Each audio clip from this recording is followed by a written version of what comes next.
লাইফস্টাইলের নতুন আরেকটা ব্লগে আপনাদের স্বাগত জানিয়ে আজকের আরেকটা নতুন ব্লগ শুরু করছি, নতুন দিন শুরু করছি। তো আজকে হচ্ছে গিয়ে শনিবার আর এখন বাজে হচ্ছে 11:15। তো চান করে পুজো করা তো হয়ে গেছে, জলখাবার খেলাম একটুখানি বসে বসে। তো দরজাটা খুলে দিয়েছিলাম, দিয়ে একটু বসে খাচ্ছিলাম, কিন্তু যা গরম, একটা গরম হাওয়া দিচ্ছে। তো শুনলাম যে অন্যান্য পাড়ায় আর কি, অন্যান্য ওয়ার্ডে নাকি কালকে মাইকে করে বলে গেছে যে বেলা 11টার পর আর কেউ যেন ঘরের বাইরে না বেরোয় বিকেল 4টে পর্যন্ত। তো জানি না, আমাদের পাড়ায় তো আমি কোনো ওরকম কোনো মাইকে ঘোষণা করতে শুনিনি। অন্য ওয়ার্ডে বলেছে হয়তো, অন্য পাড়ায়, নইলে আর বলবে কেন। তো যাই হোক, সেই জন্য তো আমার কিছু জামা কাপড় কাচার ছিল মাসিকে দিয়ে। তো মাসি বলে, বৌমা তুমি ভিজিয়ে রাখো, আমি দৌড়ে আসছি, এসে কেচে ছাতে মেলে দেবো, তাহলে চট করে শুকিয়ে যাবে। আবার 4টের সময় যখন বাসন ধুতে আসবো তখন তোমাকে আমি নামিয়ে দিয়ে যাব। আমি ভালো কথা বলে সব গরম জলে ভিজিয়ে দিয়েছিলাম, মাসি কেচে তাকে ছাতে মেলে দিয়েছে।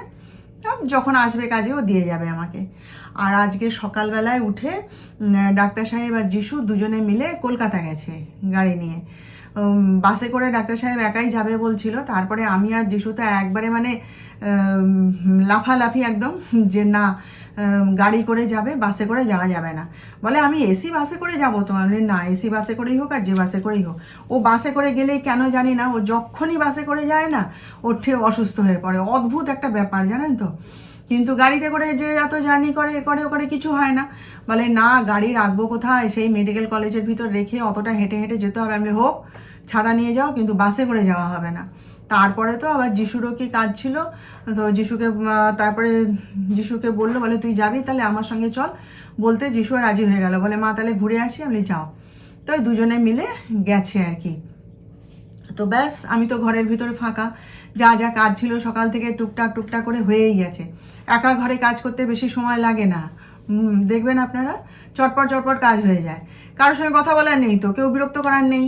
আর একসঙ্গে ঘরের ভেতর থাকলে মানে ওই যে বলেছি হরি চৈতালি লেগে যায়, কাজ হতে চায় না।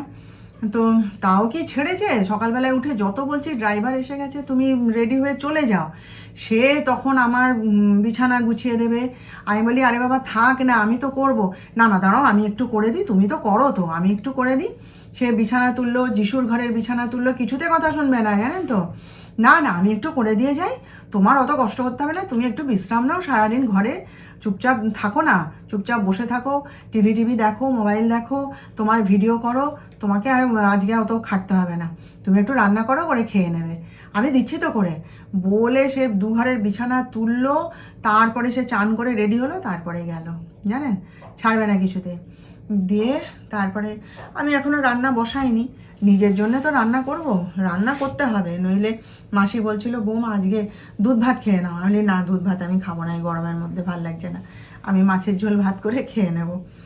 বলে কেন দুধ মুড়ি খেয়ে নাও? না, দুপুরবেলা কেন দুধ মুড়ি খেতে যাবো, আমি একটুখানি ভাত নিজের জন্য করে নেবো, আমার গোপালকেও তো অন্ন দিতে হবে।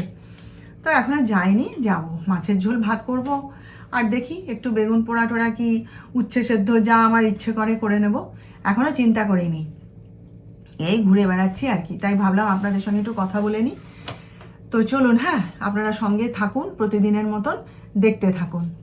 এর পর শাড়ি পরতাম, জানেন, তখন কলেজে কোনোদিন শাড়ি টাড়ি পরিনি, কলেজে তো ড্রেস ছিল আমাদের, তারপরে ওই চুড়িদার পরেই যেতাম। আর মাঝে মধ্যে আমার অনেক শাড়ি ছিল, আমার মাসিরা দিত, আমার বাবা কিনে দিত, মায়ের অনেক শাড়ি মা পরতো না, সেটা আমাকে দিয়ে দিয়েছিল, নেই তুই পর। আমার অনেক শাড়ি ছিল বিয়ের আগে।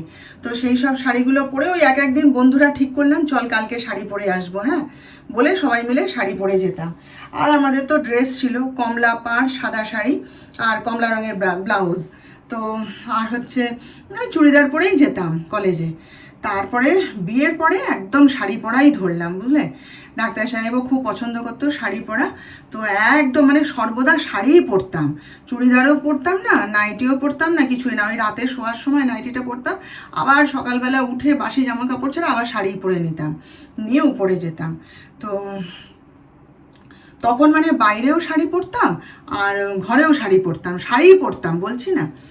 তারপরে জানেন শাড়ি কেন ছাড়লাম, মানে একবার তখন আমি তো নিজের হাতেই বাজার টাজার করি, ছেলেকে স্কুলে নিয়ে যাই, সংসার কাজ টাজ করি, 3 তলায় আমাদের রান্নাঘর ছিল, সেখানে রান্না বান্না করতাম, সব কাজই করতাম তো। তো সেই একবার ওরকম যিশু ঘরে পড়ছে আর আমি একাই গেছি ওই আনাজ বাজার করতে। তো আনাজ বাজার করে নিয়ে শাড়ি পরেই গেছি, আনাজ বাজার করে নিয়ে তখন বোধহয় যিশু মাধ্যমিক দিয়েছে বোধহয়, এরকম মনে নেই। তো আনাজ বাজার করে টোরে ব্যাগটা নিয়ে আসছি। এবারে রাস্তায় কি হয়েছে, সেই শাড়ির খুঁটটা, সামনের যে কুচির যে খুঁটটা, সেইটা জুতোর তলায় চেপে গিয়ে ব্যাস একদম দড়াম করে আছাড় খেয়ে পড়েছি জানেন। আর আনাজের ব্যাগ থেকে সব আনাজ টানাজ চারিদিকে রাস্তার মধ্যে তো ছড়িয়ে গেল। এবার পোলের উপর বসে যারা সব হই হই করে ছুটে এসছে, রাস্তার লোকজন ছুটে এসছে, এসে মানে আমি তো তখন উঠে দাঁড়িয়ে হাত পা ঝাড়ছি, আর তারা সব আমার ব্যাগ নিয়ে যত আনাজ চারিদিকে ছড়িয়ে গেছিলো সব ব্যাগের মধ্যে গুছিয়ে দিল। এবার সে ফুলওয়ালি মাসি, যার কাছ থেকে তখন ফুল কিনতাম, সেও তখন দৌড়ে এসছে, এসে ব্যাগ গুছিয়ে আমাকে টোটো ডেকে দিল। দিয়ে উঠছি, তখন আমাকে বলছে যে এরকম যদি সব কাজ নিজের হাতে করতে হয় তাহলে শাড়ি পরা কেন বাপু? হ্যাঁ, শাড়ি অন্য সময় পরবে, সালোয়ার কামিজ পরতে পারো না? দিয়ে তারপরে বাড়িতে এলাম। তার আগেই আমার ছেলে আমাকে অনেকবারই বলতো, মা কাকিমা পরে, ছোট কাকিমা পরে, তুমি কেন পরো না? তুমি তো চুড়িদার পরতে না এমন তো নয়। তা তখন অত বছর হয়ে গেছে শাড়ি পরে আর যা পরি, আর তখন পরতে ইচ্ছে করতো না। তারপরে বাড়িতে এসছি, এসে তখন সে হাঁটু ঠাটু ছড়ে গেছে একদম জানেন তো। তারপরে আমার যিশু দেখেছে, দেখে ডাক্তার সাহেব তো চুপচাপ, সে শাড়ি পরাটাই পছন্দ করতো, সে সেই ধরনের মানুষ, শাড়ি পরো একটু, ডাক্তার সাহেব একটু সেকেলে ধরনের আর কি, শাড়ি পরা, তারপরে আরও আছে নানা জিনিস। দিয়ে তারপরে যিশুকে যেই দেখিয়েছি, ব্যাস বলে কাল থেকে তুমি চুড়িদার পরবে। যদি দেখে ওই শাড়ি পরে ঢং করে তুমি রাস্তায় গেছো আর এরকম রাস্তার মধ্যে আছাড় খেয়ে পড়েছো, ছি ছি ছি ছি ছি, লোকে দেখছে বলে আছে কি মানে সংকোচ জানেন তো। অত মানে বিয়ের পরে কোনো দিন চুড়িদার পরিনি তো, তারপরে সেই চুড়িদার পরা ধরলাম। তারপরে একদিন আমার ছোট যাকে বলছি এরকম চুড়িদার পরে যাচ্ছি, আমাকে তখন বললো, বড়দি ওরকম প্রথম ওরকম লোকে তাকিয়ে দেখে, তুমি তো এতদিন শাড়ি পরতে, তো লোকে এরকম তাকিয়ে দেখে, তুমি পরো না, 6-7 দিন লোকে এরকম তাকিয়ে দেখবে, তারপর ঠিক হয়ে যাবে। তো সেই থেকে ওই বাইরে শাড়ি পরা ছেড়ে দিলাম, দিয়ে চুড়িদার পরা ধরলাম। আর সত্যিই কাজ করা ইজি, ছুটে দৌড়ে যে বেড়াই, এত আনাজ বাজার টাজার করে নিয়ে আসতাম, দোকান বাজার করতাম, তখন তো নিজের হাতে সবই করতাম। দিয়ে তখন সত্যিই তাই দেখছি কি অসুবিধা, কি সুবিধা, কোনো অসুবিধা নেই, দৌড়ে দৌড়ে কাজ করতে পারছি। আর সে শাড়ি সামলে আগে ঘেমে নিয়ে পুরো ব্লাউজ ভিজে গেছে, কি অবস্থা, ঘেমে নিয়ে একাকার হয়ে যেতাম রাস্তা দিয়ে। শাড়ি সামলাবো না, কাজ করব না, হাঁটবো, বাবারে বাবা, তখন তো টোটো ছিল না, রিক্সা করে করতাম। এবার ওই বাইরের চুড়িদার পরা ধরতে ঘরেও একসময় শাড়ি পরা কখন ছেড়ে দিলাম। দিয়ে এই সালোয়ার কামিজ পরি, আর এই চান টান করে এই সন্ধ্যার দিকে নাইটি পরি, ব্যাস এই চালু হয়ে গেল। কবে চালু হলো কি হলো বলতে পারবো না, তবে এখন এই যে সালোয়ার কামিজ পরে কাজ করি মানে ভীষণ ইজি লাগে। আমি ওই জন্য আর ছাপা শাড়ি টাড়ি তো আর কিনিই না, কারণ ঘরে তো শাড়ি পরি না। ওই অকেশন টান হলে তখন একটুখানি শাড়ি পরলাম, সাজলাম বুঝলাম, ব্যাস। নইলে এই সালোয়ার কামিজ, এই প্লাজো আর কুর্তি এই পরেই কাটিয়ে দিই। আর এতে মানে কাজকর্মেরও সুবিধা হয়, ছোটা দৌড়া করতে খুবই সুবিধা হয়। এখান ওখান দৌড়াচ্ছি, এই করছি ওই করছি, এখনই ঝট করে পায়ে চপ্পলটা গলিয়ে এমনি দোকানে চলে গেলাম, কি এদিক যাচ্ছি ওদিক যাচ্ছি, ছোটা দৌড়া। শাড়ি পরে তো সেটা সম্ভব হয় না।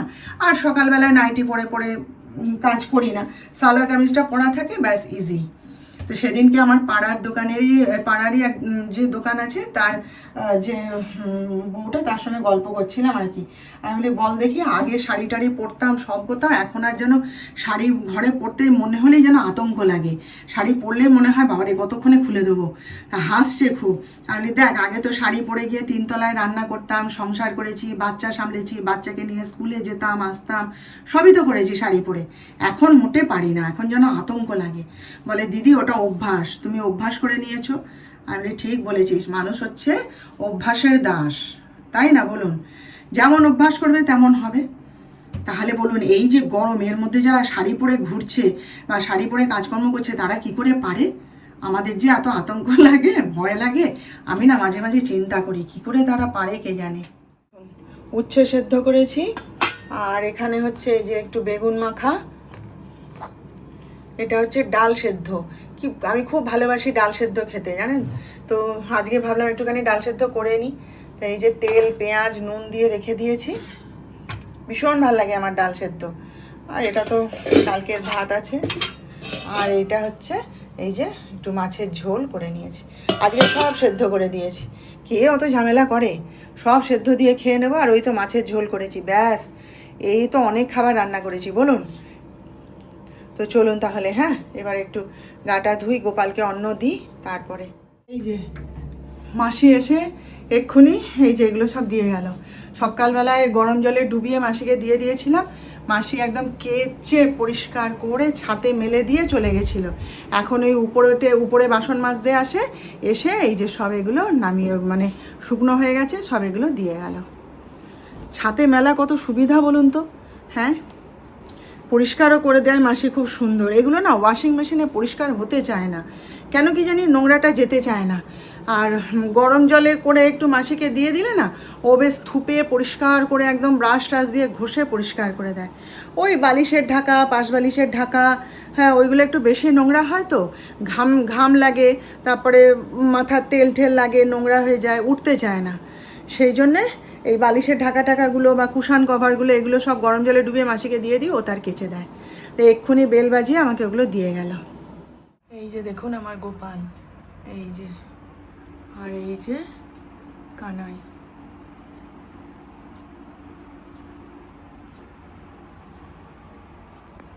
এই যে দেখুন। Good evening. তো এখন বাজে হচ্ছে 7:25। এই মিনিট 15 হলে বাড়িতে ফিরেছি। একটুখানি পার্লারে গেছিলাম, লিকার চা খেয়ে দৌড়ে চলে গেছি পার্লারে। আজকে গরমটা একটু কম ছিল তো ওই জন্যই গেছিলাম, না গেলে হতোই না। তো সেখান থেকেও আবার টুকিটাকি কাজ ছিল, সেসব সেরে টেরে হাঁটতে হাঁটতেই বাড়ি ফিরেছি। হাঁটতে হাঁটতেই গেছি, আবার হাঁটতে হাঁটতেই বাড়ি ফিরেছি। আজকে আর টোটোতে চড়িনি, জানেন গরমটাও সেরকম নয়, একটু কম আছে আজকে, হাঁটতে হাঁটতেই চলে গেছি। বাইরে বেশ লোকজনও আছে, হাঁটতে ভালোই লাগছিল। আর রোজই তো ছেলের বাইকে করে ঘুরে বেড়াই, তাই ভাবলাম আজকে একটুখানি হাঁটি, হেঁটে হেঁটে যাই, হেঁটে হেঁটেই এসছি। তো এসে আগে দরজাটা খুলেই একটু এসিটা অন করে বসেছি, গাটা ঠান্ডা হতে, তারপর এই আপনাদের সঙ্গে কথা বলছি। তো যিশুর জন্য একটা ঠান্ডা জলের বোতল একটু ফ্রিজে ঢুকিয়ে রেখে দিয়ে এলাম, জানেন ও এসে এতটা জার্নি করে আসছে তো, এসে ও ঠিক একটু ঠান্ডা জল খুঁজবে, আর তখন না পেলে না ওর মাথা গরম হয়ে যাবে, রেগে যাবে, সেই জন্যে। তো লিকার চা খেয়ে গেছিলাম, তো এখন একটু ড্রেস চেঞ্জ করি, একটু গাটা ধুই, গোপালকে শয়ন দিই, দিয়ে তারপর দেখি লিকার চাই খাবো নাকি একটু দুধ চা খাবো, দেখি, হ্যাঁ। তো চলুন কাজগুলো শেষ করি, তারপর আবার আপনাদের সঙ্গে দেখা করব। এই যে রাতে করলাম আলু ভাজা আর এখানে রুটি। যিশুর খাওয়া হয়ে গেছে, আর ডাক্তার সাহেব তো বাগানে গেছে, জল টল দিচ্ছে, বাগান ঝাড় দিচ্ছে। সে এসেই নার্সিংহোমে গেছিলো, সেখান থেকে এসে আবার বাগানে লেগে পড়েছে। ঘরে বসার তার আর টাইম নেই। আর আমার এই যে ওটসের রুটি করলাম, আর ও বেলায় সেই যে ডাল সেদ্ধ করেছিলাম সেটা রেখে দিয়েছিলাম একটু, সেটা দিয়ে খেয়ে নেব। তো চলুন তাহলে আজকের মতন এখানেই শেষ করলাম। কালকে আবার দেখা করব আপনাদের সাথে নতুন বিষয় নিয়ে, নতুন ব্লগে। আপনারা সবাই ভালো থাকবেন, আর আমার আজকের ভিডিওটা ভালো লেগে থাকলে একটা লাইক, শেয়ার ও সাবস্ক্রাইব অবশ্যই করে দেবেন।